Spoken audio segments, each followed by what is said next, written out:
Algunas personas me han pedido que grabe un video explicando en mis palabras lo que está pasando por estos días en Jerusalén, por supuesto en contexto del más amplio conflicto palestino-israelí. Hemos visto en las noticias que un hecho puntual dio origen a una escalada de protestas y violencia,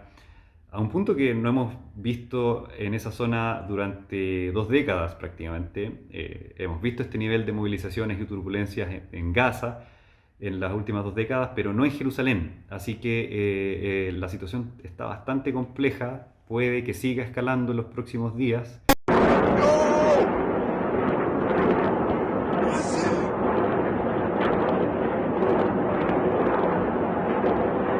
Hay una respuesta mundial, tienen que haber visto en redes sociales, en noticias, en todos lados,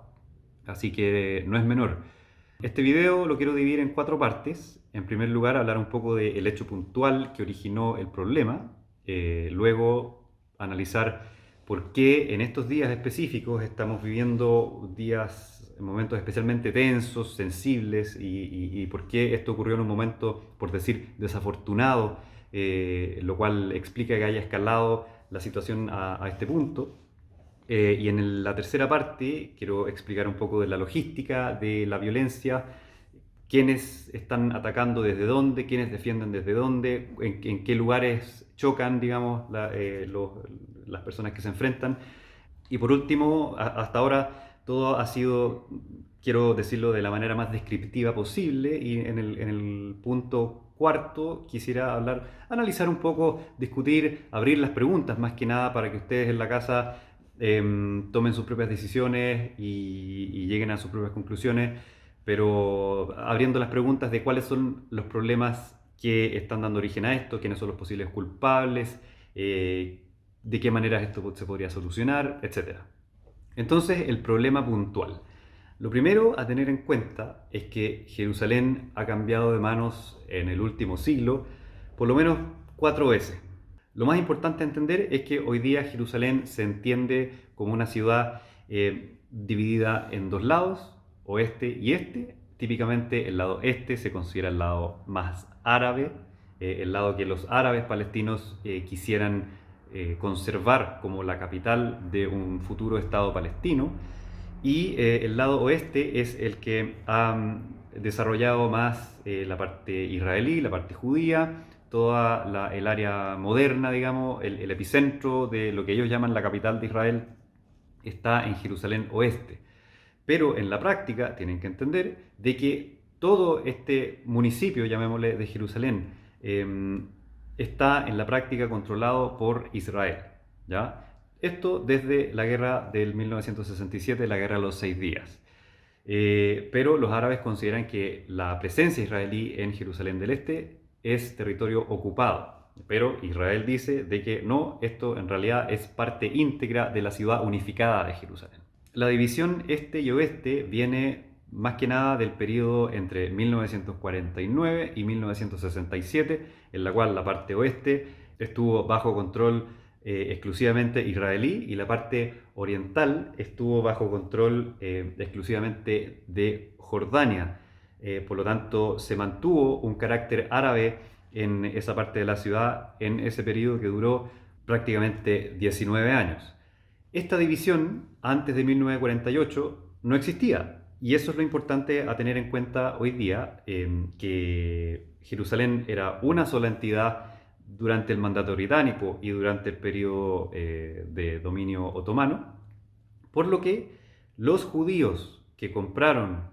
tierras o sectores, residencias, barrios en las periferias de la ciudad vieja de Jerusalén, no tenían por qué comprarlos en Jerusalén oeste o este necesariamente, sino que las compras y las adquisiciones de tierras podían ocurrir prácticamente en cualquier lugar de la ciudad, sin importar cuál era tu origen o tu identidad étnica. Ocurrió entonces que antes del año 1900, un grupo de terratenientes árabe palestinos locales vendió una parte, un sector de tierras que tenían al norte de Jerusalén, que es justamente lo que hoy día se llama el barrio de Sheikh Jarrah, a compradores judíos. Esta es la época en que los judíos estaban recién empezando a llegar y a adquirir tierras en Palestina. Por lo tanto, ellos quedaron como los propietarios legales. Sin embargo, nos vamos a saltar de 1900, 1910, 1920, 1930, 1940, 1948, que ocurre la declaración de independencia de Israel y la guerra que ellos llaman la guerra de independencia de Israel, es la guerra árabe-israelí de 1948, y el resultado de esa guerra es que, ahí sí que sí, Jerusalén es partida en dos y los de un lado no pueden cruzar al otro lado, son mundos completamente distintos, en el cual, como les había dicho, Jordania queda ocupando el lado este de Jerusalén e Israel queda ocupando el lado oeste. El barrio de Sheikh Jarrah es parte del lado este de Jerusalén, por lo tanto, aquellos judíos que eran propietarios de esa zona perdieron toda posibilidad de quedarse en sus casas porque eso ya era territorio, no, digamos, ningún judío podía vivir al otro lado. Pero si vamos a hablar de personas que perdieron sus casas,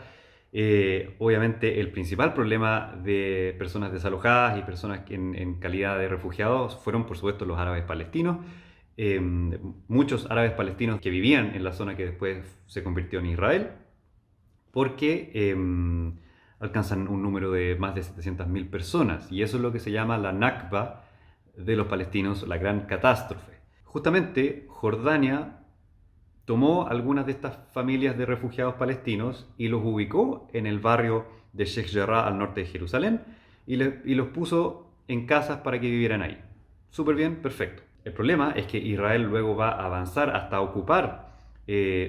toda la periferia de Jerusalén en el año 1967, de manera de que todos los trámites, todos los avances, todas las construcciones que el gobierno de Jordania había hecho para ayudar a las familias de refugiados palestinos en la zona este de Jerusalén y en toda la parte de Cisjordania, todo eso se anuló, todo eso se canceló prácticamente. Por supuesto que esta no es la única ocasión que esto ha ocurrido en la historia. Hay que pensar, nosotros en Chile por supuesto no entendemos estas cosas, pero hay que pensar que numerosas veces en la historia, incontables veces en la historia, los documentos, los papeles, las condiciones legales, sean constituciones de los países, sean los sistemas de leyes, sean los sistemas judiciales, cualquier tipo de cómo se divide el poder ejecutivo, cómo, la propiedad privada, todo puede desmantelarse por completo cuando hay un cambio muy radical de régimen, ya sea un régimen distinto que es de la misma nacionalidad, como por ejemplo lo es Alemania, en la cual vimos 4 cambios de regímenes, desde la Alemania, el Imperio Alemán de Prusia, ¿cierto? Después la República Weimar, después la Alemania nazi, después la división de Alemania en 2 partes, incluyendo Occidente y Oriente también, luego la reunificación de Alemania, etc. Entonces, todos los papeleos legales que se pudieron haber hecho, todos los conservadores de bienes raíces, etc., no necesariamente se les tiene que hacer caso. Ojalá sí, en condiciones ideales, ojalá todo pudiera mantenerse en cuanto se refiere a la propiedad privada, pero en la práctica eso no pasa, ¿ya? En este caso vemos una situación distinta, en la cual no son de la misma nacionalidad la élite gobernante, sino que son de completamente otra, digamos, cambio de mano entre los turcos otomanos, los británicos, los jordanos, hasta los israelíes. Imagínense, acuérdense ustedes, hubo un intercambio de poblaciones entre la parte del oeste de Turquía y Grecia, donde, digamos, en Grecia vivían muchos turcos y en el oeste de Turquía vivían muchos griegos, y eso después de la Primera Guerra Mundial se organizó para que esas personas se cambiaran para siempre, digamos, los griegos que vivieran solamente en Grecia y los turcos vivieran solamente en Turquía, familias que habían vivido desde tiempos inmemoriales en la región, en Asia Menor, ¿cierto? Desde siempre que existen griegos, y son familias que quedaron muy dolidas y también le llaman, de hecho, esos griegos que tuvieron que irse a Grecia, le llaman también la catástrofe porque perdieron sus casas, perdieron su derecho a vivir en la tierra en la cual habían vivido por generaciones. Entonces, eso tener en cuenta de que ha ocurrido numerosas veces en la historia. ¿Y quién es el culpable? Simplemente la historia, simplemente el devenir de las guerras y toda esta situación. Volviendo a Jerusalén, como les decía, Jerusalén está en manos de Israel desde el año 1967 y las personas que eran los originales propietarios o los descendientes de ellos,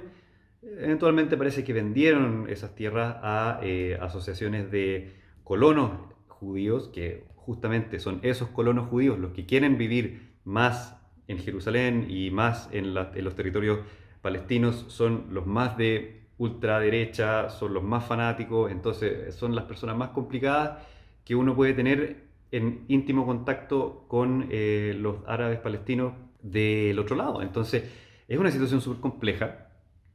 pero finalmente por traspasos de propiedad, la Corte Suprema israelí dictaminó de que un número de familias que normalmente reside en el barrio de Sheikh Jarrah va a tener que desalojar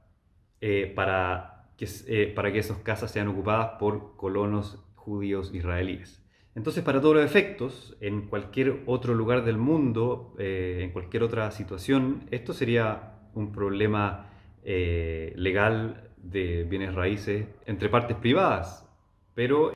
en Israel-Palestina, donde las cosas están tan polarizadas, donde las dos identidades están hace tanto tiempo en permanente choque, esto toma otra interpretación. Los palestinos, por supuesto, interpretan esto como parte de una estrategia más extensa de Israel, en la cual ellos planean lentamente ir empujando, progresivamente ir apoderándose de la mayor parte de barrios, de residencias de Jerusalén Este, para que Jerusalén completa sea únicamente judía. Esa es la manera como lo interpretan los palestinos. Puede ser verdad, digamos que esté todo preprogramado desde antes, pero yo no sé.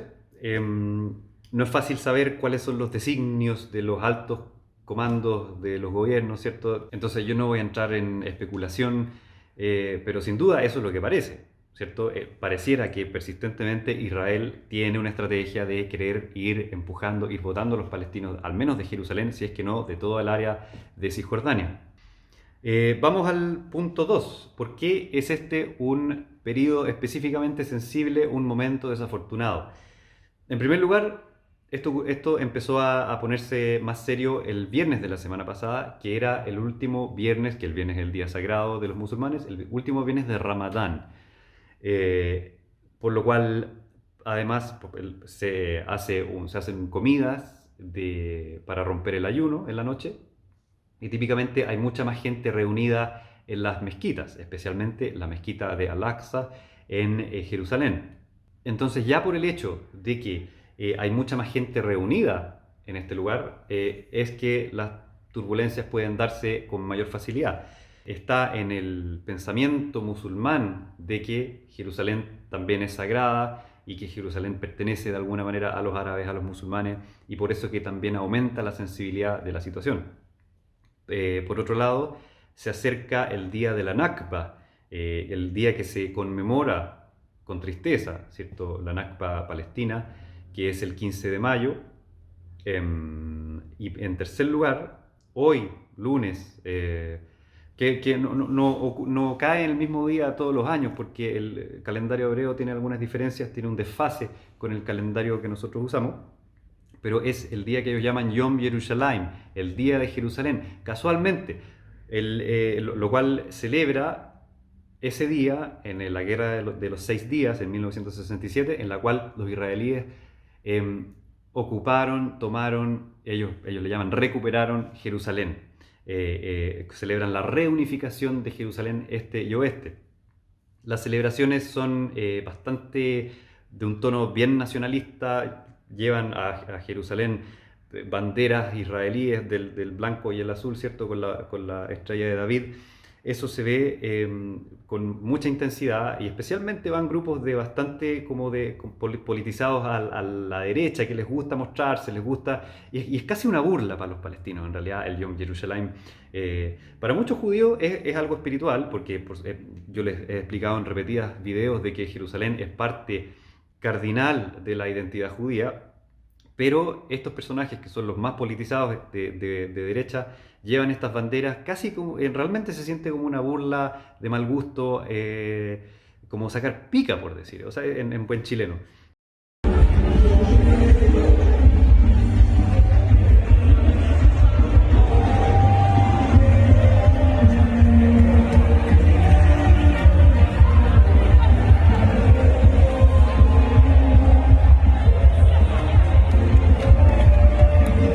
¿Ya? Así que es un periodo muy complejo el Yom Yerushalayim, el Día de Jerusalén, que por supuesto el mundo árabe también lo conmemora, pero de manera negativa, ¿cierto? Se lamentan de la pérdida de Jerusalén para el Islam y para el mundo árabe. Por esos tres motivos es que desde ese hecho puntual, desde la posibilidad de estas familias árabes ocupantes de esas casas, que básicamente, yo no sé si no han pagado arriendo, ponte tú, pero también hay que imaginar, digamos, si tú eres el propietario legal de una casa y los arrendatarios no pagan arriendo, tú los quieres echar, lógicamente. Esto lo pensamos en buen chileno, pensando en la propiedad privada de como lo entendemos en Occidente. Pero hay que entender de que el gran problema aquí fue el traspaso de manos de la ciudad de Jerusalén entre entidades árabes, entre entidades judías, etc. Entonces, todo lo que se inició en el periodo en que Jordania estuvo presente se deshizo cuando Israel quedó ocupando el territorio de Jerusalén Este. Pasemos ahora a conversar la logística de la violencia. Hay que entender que en la ciudad vieja de Jerusalén está este complejo gigante que se llama la explanada de las mezquitas o el Temple Mount en inglés, donde encima de esta plataforma, que es el punto más alto de la ciudad vieja de Jerusalén, está la mezquita de Al-Aqsa y dos, el Domo de la Roca, el Domo Dorado. En las últimas décadas, especialmente en las últimas décadas, el Domo de la Roca se ha convertido como en el símbolo heroico, en el símbolo, en el emblema de la identidad palestina, especialmente la identidad palestina musulmana, eso sí. Los palestinos cristianos de la diáspora, digamos que viven en Sudamérica, también han querido adherir al Domo de la Roca como parte de la parte esencial de la identidad palestina, pero no siempre ha sido así. Entonces, estando tantos árabes palestinos reunidos por motivos religiosos, como es normal todos los años, en la plataforma que es el lugar más alto de Jerusalén y teniendo la posibilidad incluso de escalar a los techos, ¿cierto? Ellos están ocupando el terreno alto, por lo tanto, se pueden organizar y pueden hacer ataques hacia las plataformas inferiores, especialmente la plaza del Muro de los Lamentos, la cual está inmediatamente debajo, está prácticamente a la vista, si uno quiere, de la explanada de las mezquitas. Recordemos que los musulmanes típicamente entran a Jerusalén por la puerta de Damasco, que está al norte, que está totalmente en conexión con el mundo palestino, ya si es una vez que uno pasa los checkpoints. Por ahí entran principalmente los árabes musulmanes, están entrando al barrio musulmán, que es el barrio más grande, más extenso de la ciudad vieja de Jerusalén, y luego ellos pueden entrar a la explanada de las mezquitas a través de 11 posibles puertas. Los turistas, en el fondo, uno que es turista no puede usar otra puerta para visitar la explanada de las mezquitas que una de ellas, que es la puerta Maghrebi, inmediatamente adyacente al Muro de los Lamentos.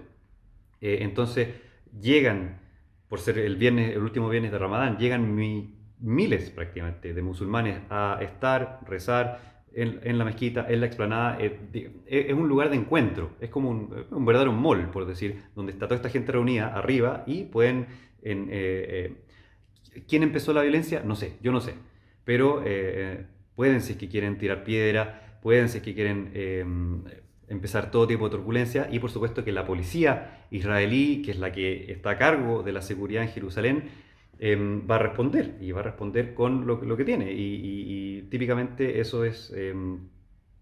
les tiran agua, los balean con balas de goma, mientras que los palestinos que tienen piedras y tienen, curiosamente, fuegos artificiales que no sé cómo los obtienen. Pero cuando está toda la gente reunida, empieza a generarse esta como fiebre, esta histeria colectiva, ¿cierto? Especialmente porque la mayoría de la gente que se moviliza son hombres, entonces hay una cosa súper testosterónica en los cánticos.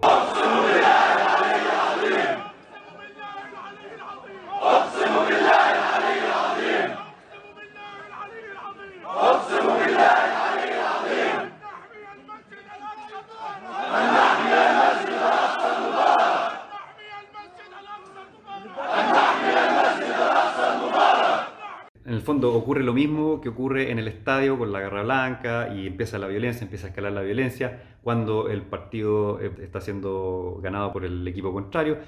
Ese tipo de cosas empieza a pasar. Por eso que se dio ese nivel de violencia en la parte más álgida de Jerusalén. Finalmente vamos a plantear algunas discusiones.